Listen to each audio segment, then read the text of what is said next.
नमस्कार दोस्तों, स्वागत है आपका फिर से एक नई वीडियो में।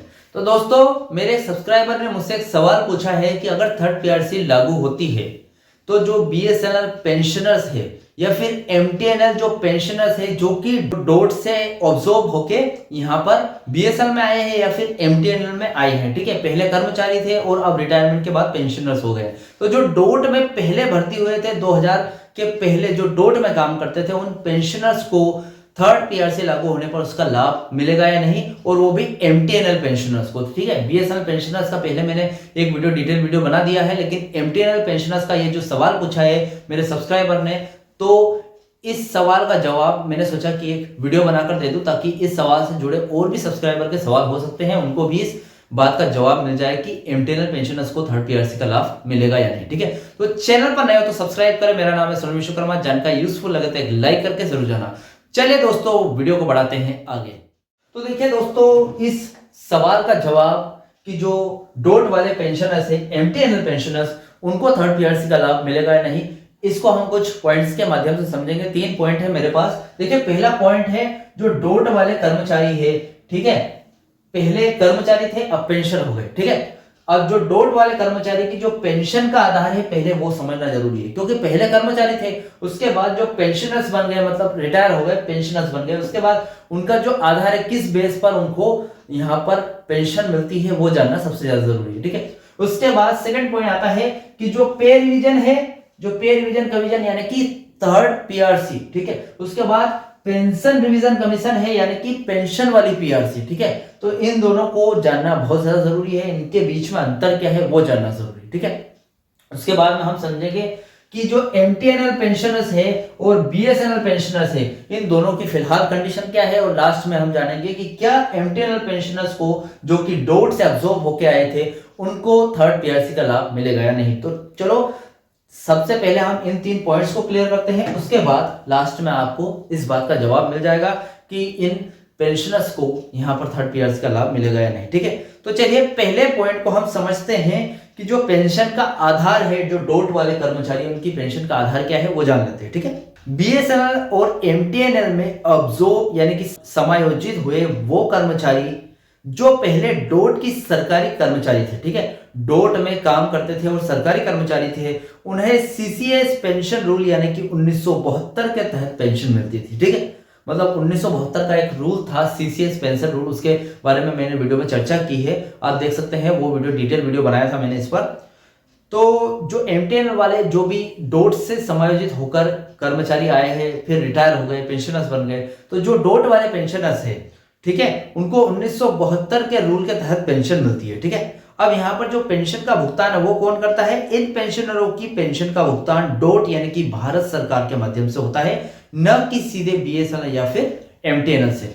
एमटीएनएल हो या फिर बीएसएनएल हो, दोनों इन कर्मचारी जो कि समायोजित हुए हैं, डोट से आए हैं, उनका भुगतान, जो पेंशन का भुगतान वो नहीं करती है, ठीक है, वो डोट ही करती है। डोट के माध्यम से यहाँ पर इन पेंशनरों का भुगतान होता है जो कि एमटीएनएल में आए हैं डोट के माध्यम से, ठीक है।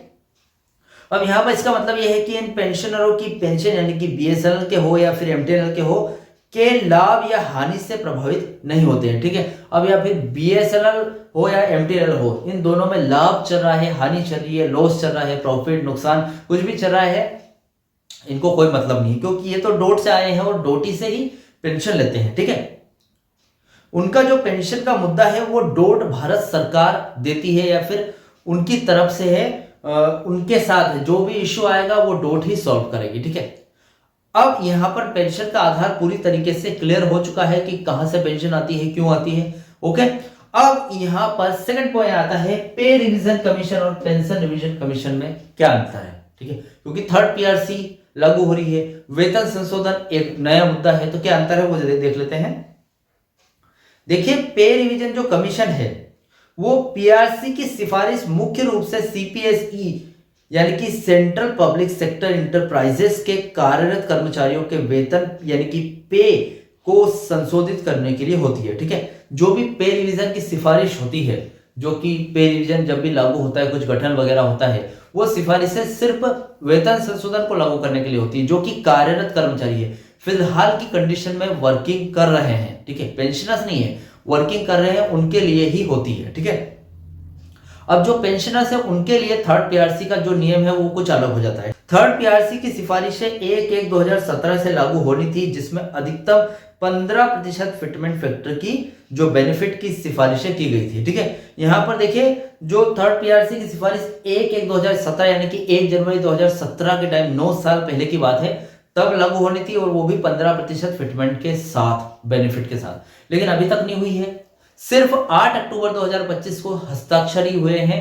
अब उसके बाद का क्या, वो मैंने बहुत सारे वीडियोस में आपको बता दिया है, और भी जो भी अपडेट आ रही है मैं वीडियो बनाकर जरूर लेकर आ रहा हूं, और वो भी डेली 8 बजे वीडियो यहाँ पर अपलोड हो जाता है। आज थोड़ा सा टाइम हो गया, इसके लिए सॉरी, लेकिन 8 बजे वीडियो कहीं से भी आ जाएगा, जो भी अपडेट होगी उस पर। ठीक है, तो यहां पर फिर से हमारे मुद्दे पर आ जाते हैं, इशू पर। देखिए अब हमने पे रिवीजन समझ लिया है, जो पे रिवीजन कमीशन है वो समझ लिया है, पीआरसी को, जो कि कार्यरत कर्मचारी पर यहाँ पर लागू होता है। तो गाइस थोड़ी सी लाइट का इश्यू हो गया है, तो आई होप आपको थोड़ा सा डे लाइट में क्लियर दिख रहा होगा बोर्ड पर, या फिर वीडियो सही से नजर आ रहा होगा। पेंशन रिवीजन की अगर बात करें तो यहाँ पर पेंशन का रिवीजन आमतौर पर वेतन रिवीजन के बाद होता है। ठीक है, पहले पीआरसी लागू होती है, वेतन संशोधन, उसके बाद पेंशन संशोधन लागू होता है। ठीक है, अब देखिए यहां पर बात आती है, बीएसएनएल और एमटीएनएल ने थर्ड पीआरसी के शर्तें जैसे कि प्रॉफिट बिफोर टैक्स, जो पीबीटी होता है, अफोर्डेबिलिटी क्लोज के अंतर्गत कंपनी अगर आ जाती है, ठीक है, तो इसमें आप थर्ड पीआरसी लागू नहीं कर सकते। यही थर्ड पीआरसी का सबसे बड़ा कारण है। यानी कि 8 अक्टूबर 2025 को हस्ताक्षर हो तो गए हैं, लेकिन अभी भी थर्ड पीआरसी पूरी तरीके से लागू नहीं हुई है, यानी कि प्रभावी रूप से लागू नहीं हुई है। तो उसका अर्थ यही है, क्योंकि थर्ड पीआरसी के लागू होने में दिक्कत आ रही है अफोर्डेबिलिटी क्लॉज की। जब इसके अंतर्गत से अफोर्डेबिलिटी क्लॉज हट जाएगा बीएसएनएल से, तो थर्ड पीआरसी लागू हो जाएगी। ठीक है, थर्ड पीआरसी इसलिए जो कि वर्किंग एम्प्लॉइज है उन पर भी ये लागू नहीं हुआ है। ठीक है, अब देखिए पेंशनरों के संगठन यानी कि पेंशनर एसोसिएशन लगातार ये मांग कर रहे हैं कि उनकी पेंशन का रिवीजन थर्ड पीआरसी से अलग करके डीलिंग किया जाए, क्योंकि उनकी पेंशन की देनदारी सरकार की, मतलब जो उनको पेंशन मिलती है वो सरकार से मिलती है। देखिए डिमांड क्या कर रहे हैं कि जो थर्ड पीआरसी लागू हो रही है, या फिर बीएसएनएल का जो कर्मचारी है जो कि वर्किंग कर रहे हैं, उनकी थर्ड पीआरसी जब लागू हो रही है, वो तो 2017 को लागू हो जानी थी 15% फिटमेंट के साथ, लेकिन अभी तक लागू नहीं हुई है। अब लागू नहीं हुई है तो कब लागू होगी? हस्ताक्षर तो 8 अक्टूबर को हो गए हैं, लेकिन लागू क्यों नहीं हो रही है? यानी कि अफोर्डेबिलिटी क्लोज में जो बीएसएनएल कंपनी है वो लॉस में जा रही है, इसलिए अभी तक लागू नहीं हुई है। ठीक है, अब लागू नहीं हुई है तो इससे क्या दिक्कत आ रही है? जब तक वेतन संशोधन लागू नहीं होगा तब तक पेंशन संशोधन भी लागू नहीं होगा, तो दिक्कत पेंशनर्स को भी आ रही है। तो पेंशनर्स के जितने भी यूनियंस है वो डिमांड कर रहे हैं कि भैया ये जो वेतन संशोधन का मुद्दा है ये अलग कर दो। ठीक है, ये जो थर्ड पीआरसी है इसका पेंशन संशोधन से संबंध हटा दो, डीलिंग कर दो इनको दोनों को। ठीक है, क्योंकि जो पेंशनर्स है वो, उनको जो पेंशन है वो तो डॉट देता है, तो जो हमारी, उनका कहने का मतलब ये है कि अगर हमारी जो पेंशन है वो डॉट से मिलती है हमें, तो जो हमारा पेंशन संशोधन है वो बीएसएनएल या फिर एमटीएनएल के हाथ में क्यों रहे, वो भी डॉट ही करेगा। ठीक है, तो उनका कहने का मतलब है थर्ड पीआरसी से हमारा कोई वास्ता नहीं है। जब भी हो, कभी भी लागू हो, आप 2026 में 2027 में लागू कर दो, जब भी लागू होगी, फिलहाल के लिए जो पेंशन संशोधन है वो डॉट ही करेगा। तो डॉट अभी 2017 के हिसाब से जो 15% फिटमेंट के साथ पेंशन संशोधन लागू होना था वो अभी कर दो, और डॉट करेगी। हमें बीएसएनएल या फिर एमटीएनएल के फायदे नुकसान से कोई लेना देना नहीं है, ये डिमांड कर रहे हैं। यहां पर तीसरा पॉइंट आता है, एमटीएनएल पेंशनर्स और बीएसएनएल पेंशनर को स्थिति जान लेते हैं पहले। ठीक है, जो भी इनकी स्थिति बनती है, क्या स्थिति है? वे सभी पेंशनर जो पहले डॉट के सरकारी कर्मचारी थे और उसके बाद बीएसएनएल एमटीएनएल में अब्जॉर्ब हुए, वे पेंशनर्स के मामले में एक ही श्रेणी में आते हैं। ठीक है, अब जो भी पेंशनर्स के मामले होते हैं, जो भी दिक्कत आ रही है, या फिर डॉट से जो भी कर्मचारी आए हैं, ठीक है, वो भले ही बीएसएनएल में गए हो या फिर एमटीएनएल में गए हो, तो जितने भी दोनों के पेंशनर्स हैं जो डॉट से अब्जॉर्ब होकर आए थे, अब वो भले दोनों में गए हो, तो जो भी पेंशनर्स वो थे डॉट वाले, वो उनका जो भी पेंशन का मुद्दा है वो डॉट से जुड़ा हुआ है। ठीक है, और एमटीएनएल पेंशनर्स और बीएसएनएल पेंशनर दोनों के ही पेंशन का भुगतान डॉट करता है। ठीक है, अब यहां पर जब भी पेंशन रिवीजन होता है, जैसे कि सेकंड पीआरसी के समय 1 जनवरी 2007 में हुआ था तो यह आमतौर पर एमटीएनएल और बीएसएनएल दोनों के ही ऑब्जॉर्व पेंशनरों पर समान रूप से लागू होता है, क्योंकि उनका पेंशनर दाता डोट है। ठीक है, अब देखिए सेकंड पीआरसी 2007 के टाइम पे लागू हुई थी, तो उसका पेंशन संशोधन किसने किया था? डोट ने किया था। अब यहाँ पर बात आती है, जब पेंशन रिवीजन यानी कि थर्ड पीआरसी, थर्ड पेंशन संशोधन लागू होगा, तब यहाँ पर आमतौर पर जो भी एमटीएनएल है, बीएसएनएल किससे जो भी ऑब्जॉर्व समान रूप से उन पर लागू भी होगा, और उनका पेंशन संशोधन जो दाता है, जो पेंशन देता है वो डोट है, तो उनका पेंशन संशोधन भी वही करेगा। ठीक है, फिलहाल के टाइम पे वर्तमान मांग देख लेते हैं, जो वर्तमान डिमांड क्या है। वर्तमान में दोनों बीएसएनएल और एमटीएनएल के पेंशनरों की मांग एकजुट है। ठीक है, थर्ड पीआरसी के अनुसार 15% फिटमेंट के साथ उनकी पेंशन का संशोधन 1/1/2017 से किया जाए। ठीक है, देखिए बीएसएनएल या एमटीएनएल दोनों के जितने भी पेंशनर्स हैं जो डोट से अब्जॉर्ब हो गए आए थे, उनकी एक जैसी मांग है कि जो 2017 के टाइम पे पेंशन रिवीजन हुआ था, उसी के हिसाब से अभी हमारा पेंशन संशोधन कर दो। थर्ड पीआरसी से हमारा कोई लेना देना नहीं है, थर्ड पीआरसी कभी भी लागू होगी, हमें कोई दिक्कत नहीं उनसे, लेकिन हमारा जो वेतन संशोधन है वो डोट के हाथों में सौंप दो, डोट ही करेगी और अब ही करेगी। ठीक है, अब ही करेगी। जब भी वेतन संशोधन लागू होगा उससे कोई मतलब नहीं है, क्योंकि आमतौर पर वेतन संशोधन जब लागू होता है उसके बाद ही पेंशन संशोधन होता है।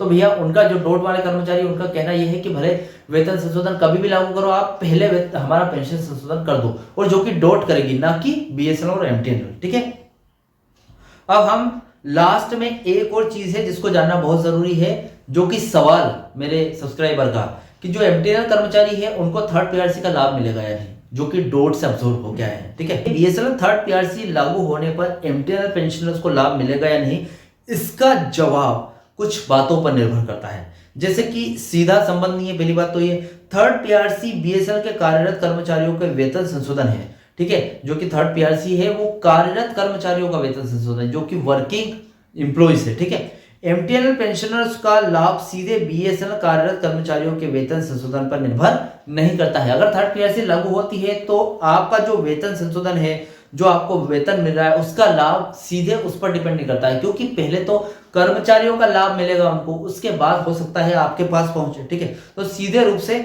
वहां पर लाभ नहीं मिलेगा आपको। ठीक है, चूंकि एमटीएनएल और बीएसएनएल दोनों के अब्जॉर्ब पेंशनरों को डोट से पेंशन मिलती है। ठीक है, जो पेंशन है वो डोट से मिलती है, और वे सीसीएस पेंशन रूल यानी कि 1972 का जो रूल था उसके तहत आते हैं, इसलिए जब भी पेंशन संशोधन का अंतिम निर्णय होगा यह दोनों को मिलेगा। ठीक है, अब एमटीएनएल पेंशनर्स हो या फिर बीएसएनएल पेंशनर्स हो, दोनों को जो पेंशन है कहां से मिलती है?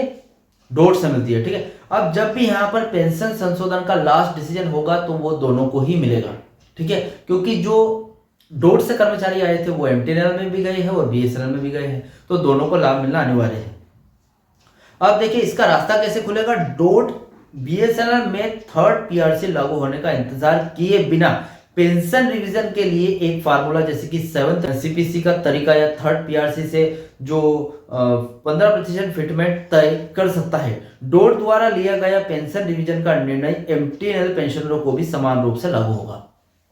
सीधी सी बात है भाई, थर्ड पीआरसी लागू हो या ना हो, डोट बगैर किसी अनुमति से, भले बीएसएनएल को लॉस हो रहा है, भले एमटीएनएल को लॉस हो रहा है, फिर भी डोट बगैर किसी से पूछे बीएसएनएल पेंशनर्स या फिर एमटीएनएल पेंशनर्स का संशोधन कर सकता है। ठीक है, और उसको अफोर्डेबिलिटी क्लॉज का भी डर नहीं, क्योंकि ये अफोर्डेबिलिटी जो क्लॉज है वो बीएसएनएल और एमटीएनएल पर लागू होता है, क्योंकि लॉस में बीएसएनएल और एमटीएनएल ही चल रही है। ठीक है, और इसका जो इफेक्ट है वो थर्ड पीआरसी पे पड़ेगा, यानी कि डोट पर नहीं पड़ेगा, बीएसएनएल और एमटीएनएल पर पड़ेगा, और थर्ड पीआरसी इसी वजह से लागू नहीं हो रही है। तो डोट अलग से अपना वेतन संशोधन नहीं, पेंशन संशोधन कर सकता है, और इसका अगर पेंशन संशोधन डोट करता है तो इसका असर बीएसएनएल कर्मचारी जो कि डोट से आए थे, उसके बाद जो एमटीएनएल कर्मचारी है जो अभी पेंशनर्स बन गए हैं, ठीक है, जो वो भी डोट से आए थे, तो उनको पूरा फायदा इसका मिलेगा। ठीक है, अब यहां पर बीएसएनएल में थर्ड पीआरसी लागू होना एक संकेत दे सकता है, संकेत हो सकता है अब जो पेंशन संशोधन की प्रक्रिया भी आगे बढ़ेगी, लेकिन एमटीएनएल के पेंशनरों को लाभ बीएसएनएल के वेतन संशोधन से नहीं बल्कि भारत सरकार डोट द्वारा पेंशन संशोधन के संबंध में लिए गए समान निर्णय से मिलेगा। ठीक है, और यहां पर देखिए यहाँ पर स्पष्ट कहना है, आपके सवाल का जवाब है यहाँ पर कि अगर थर्ड पीआरसी लागू हो जाती है तो वेतन संशोधन लागू हो जाएगा। तो वहां से आपको इसका सीधा फायदा मिल सकता है, क्योंकि थर्ड पीआरसी लागू होने के बाद जो वर्किंग कर्मचारी है, वर्किंग एम्प्लॉयज है, उनको फायदा मिल जाएगा। उसके बाद वेतन संशोधन आपका हो जाएगा, वहां से फायदा मिल जाएगा। और अगर वो लागू नहीं भी होता है अफोर्डेबिलिटी क्लॉज के कारण, और भी अगर हो सकता है 2027 तक उसकी बात धक जाए कि नहीं अभी नहीं होगा ये लागू, तो भी डोट अपने हिसाब से निर्णय करके वेतन संशोधन करके आपको फायदा दिला सकता है सीधा बीएसएनएल पेंशनर्स को और एमटीएनएल पेंशनर्स को। ठीक है, तो आई होप आपको आपके सवाल का जवाब मिल गया होगा। यानी कि बीएसएनएल पेंशनर्स को थर्ड पीआरसी का सीधा लाभ नहीं मिलेगा, यानी कि एमटीएनएल पेंशनर्स को बीएसएनएल थर्ड पीआरसी का सीधा लाभ नहीं मिलेगा। और अगर डोट चाहे तो अपना वेतन संशोधन खुद करके एमटीएनएल और बीएसएनएल पेंशन को लाभ दे सकता है। ठीक है, और इसके बाद कोई भी डाउट क्वेश्चन वगैरह रह गया हो तो मुझे कमेंट बॉक्स में कमेंट कर सकते हैं। वीडियो अच्छा लगा तो वीडियो को लाइक कमेंट से जरूर करें। मिलते हैं गाइस नेक्स्ट वीडियो में। सी यू सून।